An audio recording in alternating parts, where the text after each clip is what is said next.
So, welcome to the next part of Blender, Chapter 2, which 2.0 will be UV edits. 2.0 probably won't be that long of a chapter because as complicated as UV edits are, they can be broken down very simply, and it's a lot more of a matter of like what you need from an object for your game.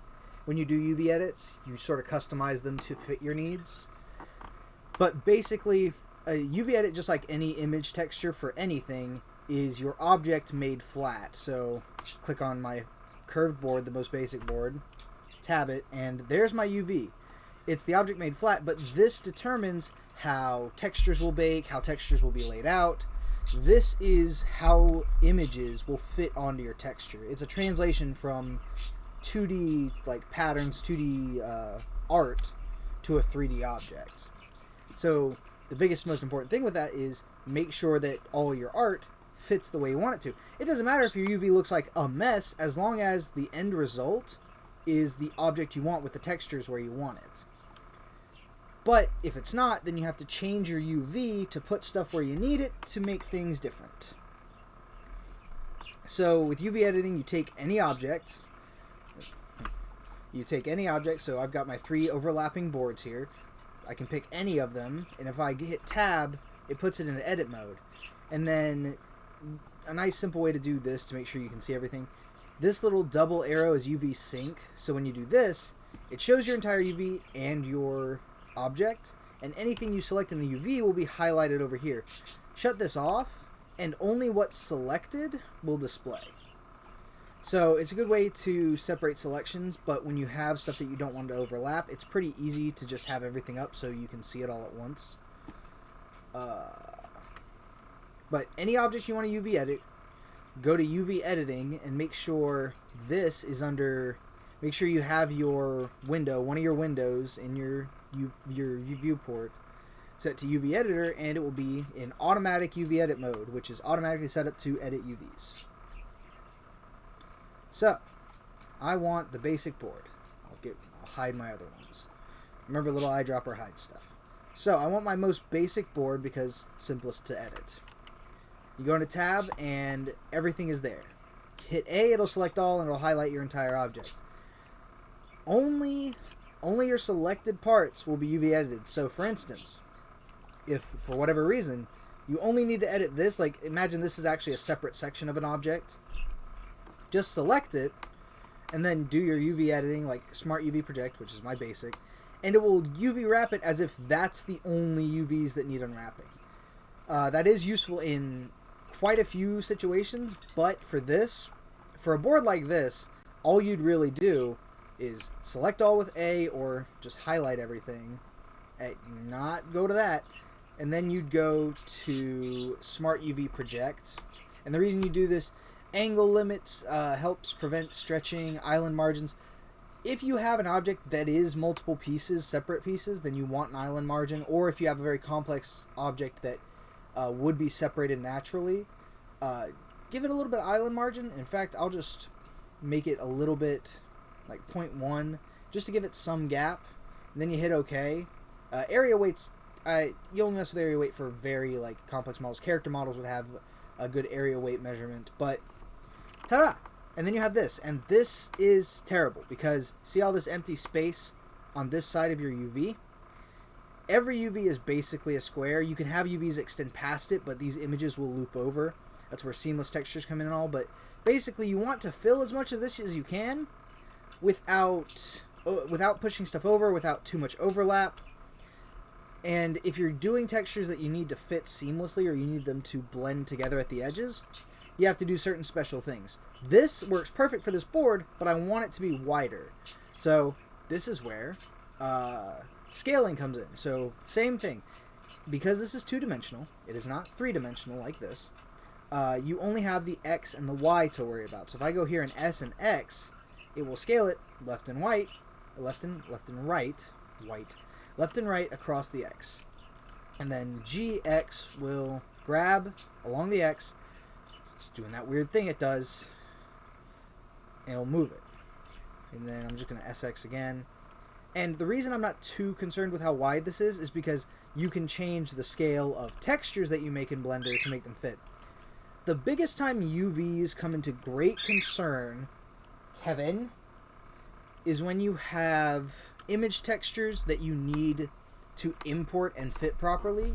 So like if you bring in an image or a UV image of a crate and you want all the wood textures to fit cleanly, you have to bring them in and put them where they need to be to fit to each piece.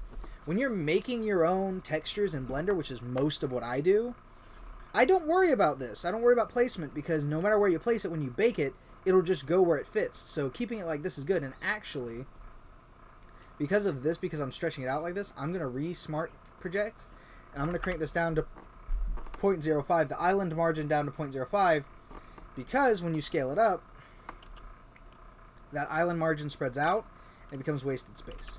So waste as little space as possible because, and the reason wasting little space is good, is because when you bake it onto here, every bit of wasted space is a bit of wasted detail. And when you're trying to keep stuff low poly, or when you're trying to, like, optimization, keeping your texture small, when you want to keep a texture as small as possible, don't go crazy with the number of pixels. Make sure your UVs are well packed, and it will make more detail in your textures for everything. So we've got this one unwrapped, and I like how it sits because we're going to make our texture in Blender, and it's going to bake to this pattern. With the curve of the boards, so if you want, because the wood grain is going to follow basically straight lines, if you want these to turn out straight and then like warp naturally, what you would do is go into edge select. So same thing, point, edges, face, or vertices, edges, faces. When you're moving stuff like this, don't have that selected. Use your selections in here. Use edge select. Oh god, it's not doing what I want it to. See, it's going to grab those points, so it's always going to...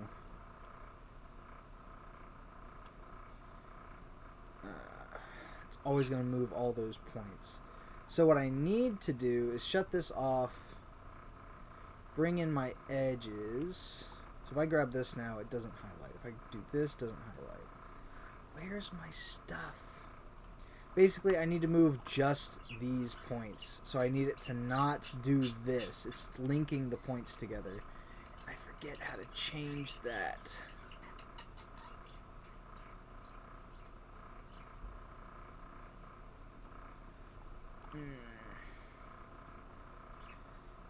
Because normally when you select an edge, it wouldn't do this, and I don't know why it is now.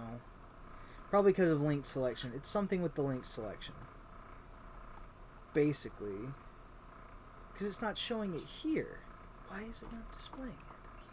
Something's going wrong, and I will figure it out. Give me a minute, and I'll figure this crap out. Yeah, it's not showing me anything. So what's gone wrong?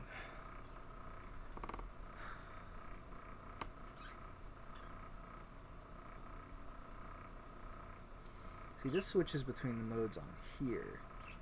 So why is it not switching the modes down here when I'm going to select these two edges and I only want those two edges? It's still selecting points for this.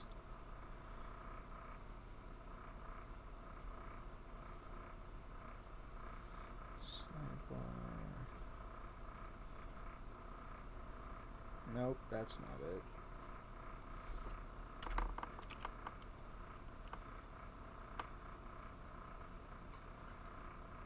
Oh, this is so annoying. I should know how to do this. I can't remember.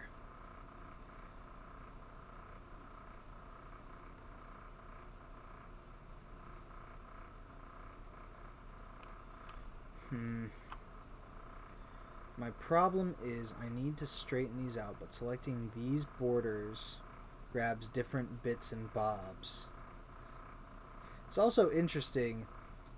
So this is a flipped mirror of this. So selecting this and this does that, but that honestly doesn't matter. It doesn't matter. I want to straighten it out, but I can't straighten it out without moving these points, and that bothers me so much. But you know what? Okay, I know what we can do. Just grab everything. Aha! Now I can edit the whole thing. It's silly. So shut off your shared select, and you can select everything here, and it'll display it. And then they're not linked, so you can move what you want, and they're not linked. That's silly. I still hate that. But yeah, you GX these points, and you can straighten them. So when the texture goes on, it'll be straight. But when you view it on this, it will be curved because you'll be curving it in the UV, not in the object or in the texture itself. So there, this one's done, and I'm happy with it, and I'm not going to mess with it anymore. The other important thing, one more important thing to mention while we're doing this first one, this basic one that gave me a headache. Scale of your pieces is important. So it's not super like critical that all your scales be perfect, but when you are doing UV edits, it is important to keep your scale for like the scale of this versus the scale of this is about equal to what it is on the object. And the reason that's important is because when you go to set your textures, if the scale on this piece, like if I took like this piece and shrunk it, that means that the scale on this is going to be warped and or it's going to be expanded. It's going to be way wider than it should be because this piece is smaller than it should be. So keeping the scale uniform will help it look more real, more like proper than if you just scale them how you want them and put them wherever. The other thing to keep in mind would be, let me turn on. So this is important for seeing what you're selecting. So if I select all of this side, it shows me it's this side. The other important thing is if you want UVs, like for the wood texture, if you want it to blend together better, you should put these in some sort of semblance of order. It's not going to matter too much. But just for the sake of it, since this is a really simple UV, on a proper model for my game, I probably wouldn't care about this. I'd only care about this if this is going to be a prominent piece, but it's a wood board for a floor. So I'm not too concerned, but I am going to fix it. I'm going to go ahead and select everything here, and I know now this piece goes here. This whole section is going to go on the side of this here. All of this is going to slide back into here. And then I'll put this here. And I'm also not going to worry about these because they're just the end caps. There's a way to like make it perfect and everything. You can do proper UV unwrapping where like in here you'd go in and for a cube like this you pick one face to be your like main face, which I'll pick like the bottom, and then you would mark seams. You'd select all your points, and we'll probably end up doing this for some of the more complex models. That's why I have other models to do. You'd select stuff like this, and you would unwrap this along these seams, which would flatten it out in a way that would keep all these points connected. But that means anywhere you have a seam is where there's going to be a seam in the texture. So you'd hide the seams on the bottom, which is why I should have picked the bottom and stuff. But I'm not going to do that for this because it's a really simple model, and I'm not worried about it. Now moving on to a more complex model, our V-split board. Go into here, and it's a whole mess. This is very common to see when you first pull an object into UV editing, especially way more complex models than this. Like if I took this and, this is an example, I brought in Subsurf on it, and it got all these extra polys. Like if these polys were applied and everything, especially if I crank it up, crank this up, and all of a sudden you're going to get what looks like a really cool snowboard. But all these extra polys would end up cluttering the UV, and you'd have to place them everywhere. But even on something like this, it's not uncommon to see them layered and slapped on top of each other, which is why one of my first steps to understand what I'm looking at is just come up here, Smart Project, and give it a little bit of space. So what this has done, and what this tries to do, the Smart UV Project has tried to, in its best sense, take your object and flatten it out using the flattest surfaces. So stuff that's curved will get a lot of weird stuff happening, which is why you normally mark seams. But on boards like this, it does a pretty good job because the object is mostly flat. And that's why with this is good enough because you're not going to notice those tiny details when you're flattening it out. And the other thing is we can avoid, since we're making our own textures and we're not using like a wood texture that we bring in from somewhere else. Since we're going to be making our own, it doesn't matter where these go because there's ways to make them fit and match up without seams just by making our own texture that is built to the object and not the UV. That's the problem. A UV texture is always built to the UV, so if you build a texture to the object, then when it transposes to the UV, it already matches up seamlessly because it's built to match up on the object, not in the image. So, second board, same as the first, pretty easy. If you use Smart UV Project, it can handle a lot of your stuff. If you have something if you are desperate for time and you hate having to deal with UVs and you just need to get it done, one of the simplest, quickest, easiest methods. Actually, I'm realizing something, but I'll just fix that real quick. One of the simplest, quickest, easiest methods is light map packing. If you light map pack, it will separate every face on your UV into its own little square. Make sure you set your island margin, because these will definitely need an island margin. They still work the same, but it's a little less clean than doing the Smart UV or just marking seams and unwrapping.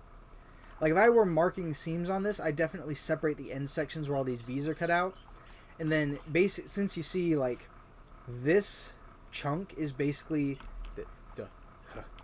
this chunk. This little end cap is basically a cube. This whole big rectangle is basically a cube or a rectangular prism, whatever. It's basically cuboidal by itself. I'd make each of these their own little pack, and then I make the center one big pack. But I'm also realizing something. This is bad topology, and I topologize. I'm just going to join these real quick, and then it gives me nice square edges, and I like that because it makes my life easier.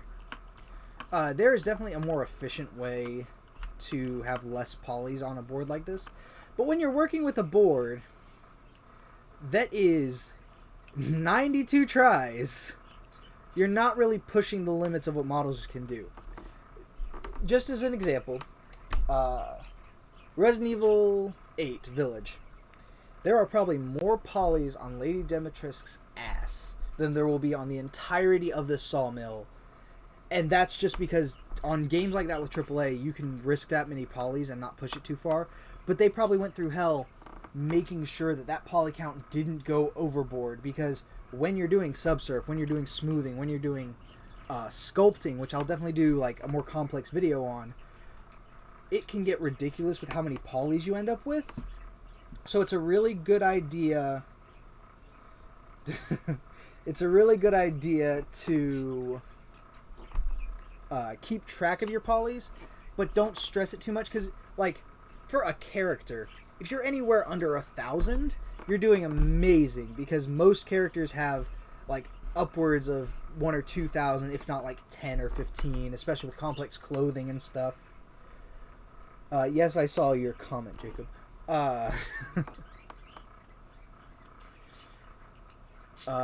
So unwrapping like this, don't worry too much about poly count when you're doing very low poly models. Keep it all square and everything. Like you can clearly see now that I've added these extra lines, it basically makes 3 rectangles. Yeah, character models, especially pretty looking character models, and you know what I mean by pretty. Pretty looking models go way overboard on poly count because they're supposed to, because you want all that detail to make it look nice. Anyway, on boards, flat as a board, yeah, don't worry about the poly count because it's flat as a board. When you want a nice curvature, add polys, but also keep track of your polys and keep square polys and do good topology. Topology. It's like sales for the housing market. Location.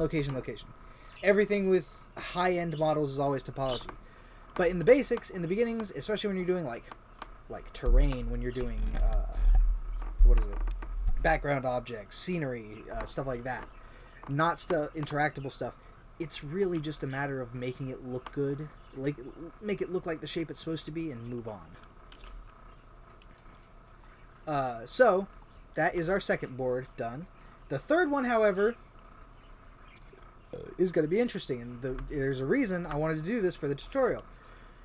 So if we just Smart UV project and we leave the settings like they were, we get a pretty good one. but we also get a few issues. And you can see, so the other one broke up all the little V-cuts with their flat surfaces, but the difference was those were all supposed to be flat cutouts, and they work pretty well when you segment them. This is a problem because if you look at our eyes, some of the curvature ends up here, some of it gets broken up into weird chunks over here, and that means that when players like look straight down at this, and this is a minor thing, when players are looking straight down at this, they will automatically see, oh, none of those sections match up. So with stuff like this, when you cut holes, like straight up a hole through an object like this, it's a good idea to go through and treat the topology a little bit differently, and that's what we're going to do, because I planned that out a little bit. I thought ahead for this friggin' tutorial. So here's the easy way. Firstly, hit 2, and you'll go into your edge select. So now if you click, it'll select an edge. And basically, you want to isolate the holes. So remember, the automatic UV stuff will try and separate this into sections that are flat. And because this is meant to be a curved hole, it's going to have trouble recognizing where the curve begins and ends. So what I'm going to do, if you hold Alt, and I'll show this on a regular, so you see how this cut wraps around. If I hold Alt and click it, it'll grab that whole wraparound. And because I did decent topology, well, it won't do it there because it splits. If I grab like this point, it'll stop at the V, because that makes sense, because that vertex, as you can see right there, splits off into like 6 directions, so it doesn't know which way to fall. Answering a question from the chat, Jacob, if you bake in Blender, if you make a texture like we're going to do later in the stream in Blender and bake it on, it probably won't have seams, because we will design it so that it fits the object. It's basically going to map itself to this object, so when you bake it, it's going to go from the object to the image. So this image we make will only work for this object, but it'll work perfectly for this object, and it will not have seams. So that's part of why we do it in Blender. That's why UV editing can be such a headache for a lot of people, because they're trying to use like fully lifelike textures brought in from another place. Like you bring in textures from Texture Haven or any of those places, or UV Haven or whatever it is, where they have all those fancy textures. Those are only really built for like specific objects or objects that are shaped around the texture. But we're going to shape a texture around our object. So it doesn't matter what the UV really looks like, it's going to be seamless. And the only other time in Blender that you have to worry about these seams is when you're painting textures on. And usually there's methods around it. I'm going to go over a whole section on texture painting to get around seams and how to avoid the issues with them. Because there's a couple fancy methods for doing that. But anyway, with something like this, because there's holes in it, we're going to isolate the holes. So, come over here, hold Alt, and then Shift Alt, and now I've got my outer rim selected. I'm going to do the same thing on the bottom. I'm going to focus on this hole at once. And the other thing I'm going to do, just to save me time, since I know that you can't, reading out a comment from Jacob again, yeah, the methods I'm showing, the reason I'm doing this whole series, so he was mentioning how bringing in wood textures, it's often difficult because you have to replace them or modify them for objects. That's the whole point of like having Blender files with this stuff. Once you make a wood texture in Blender, most of the time you can just put it on any object and it works as long as you build the texture properly. And exporting them, as long as you bake them out, they'll work properly for any texture. So you have to like bake them every time, but they give you seamless, basically perfect objects that work for whatever situation you're in. And that's why this method that I'm showing works so well, because like we're gonna make I'm gonna show you, we're gonna make a board texture for this complex board, and it's gonna work for the simple ones. We're gonna make a texture for this board, and it's gonna work for other models we're gonna make later in the series for the rest of the sawmill. Like, this is gonna work for a bunch of stuff because of the way we're doing it, because of the way we're making it fit. There are some, of course, rules and stipulations to it, but that's the reason we have those rules, is because if we follow them, it makes it work for everything. So, we have this hole, we cut out the edges, and then we're going to add in these two seams, and then we're going to come up here to our UV section of the editor and mark seams. You'll automatically notice they get cut out in red. They get marked as red. And before we even UV edit, we're just going to come over here and do the same thing on this one. We're going to grab our hole by both the top and the bottom, and then pick one side, doesn't matter which side, but we're going to cut it, grabbing these two extra edges with shift, and now we've got all these edges selected and we mark the seam. Now what this does is, even if you use the automatic cutter, it will know that you marked these seams to have special cuts. So you take the whole thing, go to UV, Smart UV Project again, but now there's no extra bits in here. And the other thing is that, as you can see down here, it's still cut them out into bits, but all the bits are here and none of them are up here.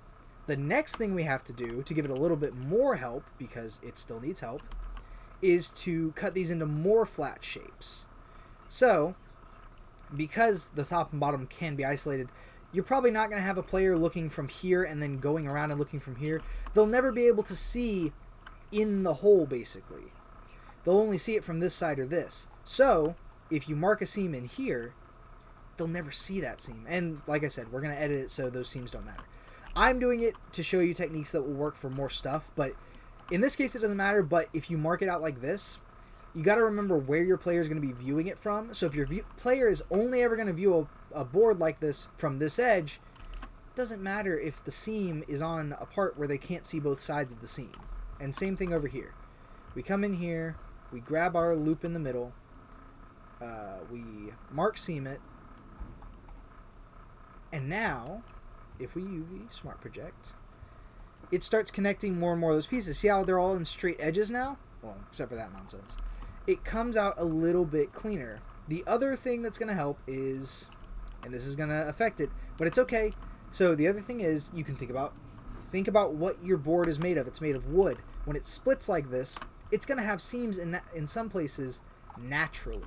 So if you have stone, put a seam along where a crack would be, and it'll be less noticeable because there'd naturally be a crack there. Oh, not that. No, not that. Forgetting my buttons. If you're working with wood and you know that you put chips in, you know that it would have a natural crack here. So it's okay to put a seam there because it'll look blended in because there'll be a crack there. There's a lot of things. There's a lot of ways to hide. Oh, and also, so here's the other thing. The most simple way to unwrap is to come up here and hit unwrap. See this mess? If you don't have seams on it, it will try and unwrap the entire object as one piece, which will make a mess. That's why you have to put seams on. You have to mark seams if you're just going to use the basic unwrap. But for Smart Project, it will take your seams into account. And I'm still getting all these separated sections. The other thing we can do, the final step of this, because I marked all these seams out, is I can come to here, my vertice select, I hit 1, vertex select, and now I can pick out just the hole, and if you unwrap the hole, because we UV unwrapped it, we get these 4 sections. We can actually unmark these two. If we go back to seam select, or edge select, we select these two and unmark them, clear the seam, and then we select this hole again and unwrap it. This is this section is like either the top or the bottom, and this is the other half. So that unwraps it in a way that now we have the top and the bottom of our hole isolated, and when we go back to the whole thing, yeah, they overlap, but here you go. Island selecting. Now in Blender, if you hit L, it'll select every joined piece of topology. So if you have an object that's in multiple pieces, if you hit L on any of those pieces, it'll select just that piece, even if the whole model is one object. So, just as an example, here, duplicate this. Oh no, I've got an extra one. If I hit A, it selects it, but I only want this. You hit L. L will select just that. So now I have it, and I can delete it. Goodbye. Same thing happens in this. Because the UV is split into multiple sections, I've cut it up. I can select just my faces from my hole that I want, and then I can bring them over here, and I can shrink them with scaling. And now, shrink them a little more. They're about the size they were over here, but they're correctly topologized. You can also use this to reorganize. Select this face, rotate it, and put it like right here. Select this face, rotate it, put it right here, and they fit. And I can put the other two pieces up here, and it'll fit and work. This is UV editing, is moving your little bits around to where they work. And like I said, it's going to work no matter what, but I want to do this for complex examples because there will be times where this does matter a little bit. With this one, I'm going to go back into my edge select. I'm going to unmark these seams.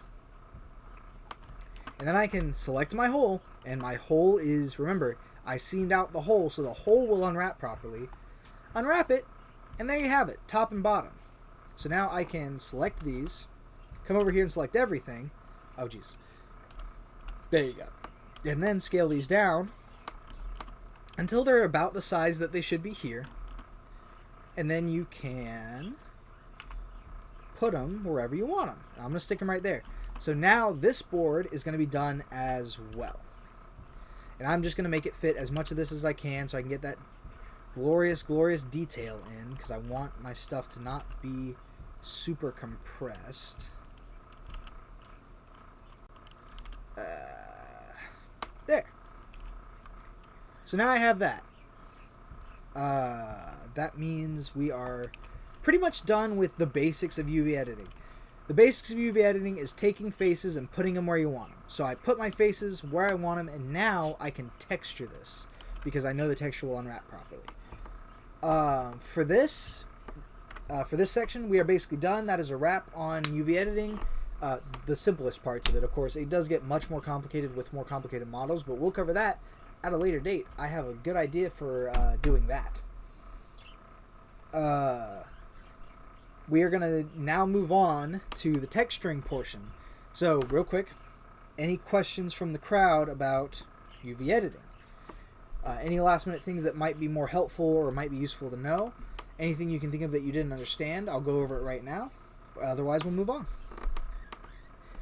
Good, perfect question. UV overlapping. So, and this is an example, I use this because I've had boards like this, where I previously, and I don't do this I don't usually do this anymore because it looks better when they don't, but here's the thing.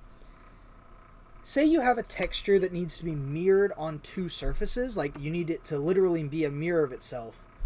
It is perfectly good to take like one face, say like this is mirrored down the middle, right? Say I need this side to mirror this side. It's perfectly fine to make this unwrap and then unwrap this side and then make them match up perfectly on top of each other, because then your texture will mirror perfectly. That is perfectly okay. Generally, you do not have UVs overlap. Generally, you want to keep UVs clear. But in special cases, it is preferred and useful to have UVs overlap.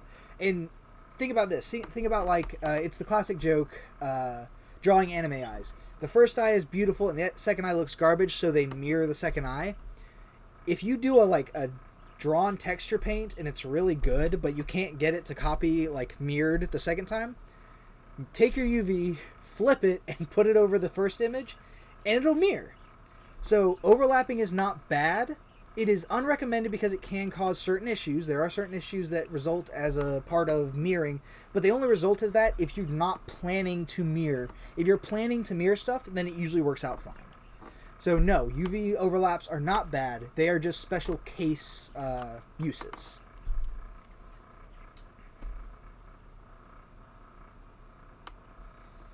Yes. Yeah, and I will try and stuff like that. I definitely want to try and plan around tutorials for specific cases, special uses for stuff, because there are certain subjects, and I found this in several cases, where a general consensus in the community is don't do this, and then you'll have the experts who come in and say don't do it, but you can. And there are a lot of very unique things you can do with textures. For instance, animated textures. Animated textures with overlapping UVs. One of the older techniques for crystals. You ever see the technique in animation or in games where you're walking through an area and all the crystals are reflecting your face? That is usually done by using multiple angle cameras on you and UV overlaps that let it appear like the crystal has your face in multiple places. If you look closely enough, it's the same angle on all of them because they didn't want to have to render it multiple times. So, good question.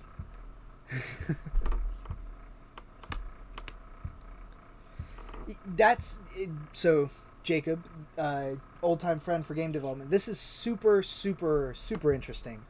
But if you look up the oldest techniques for doing really fancy things in games and in animation, they use some of the most clever, incredibly creative techniques to do some of the craziest looking stuff.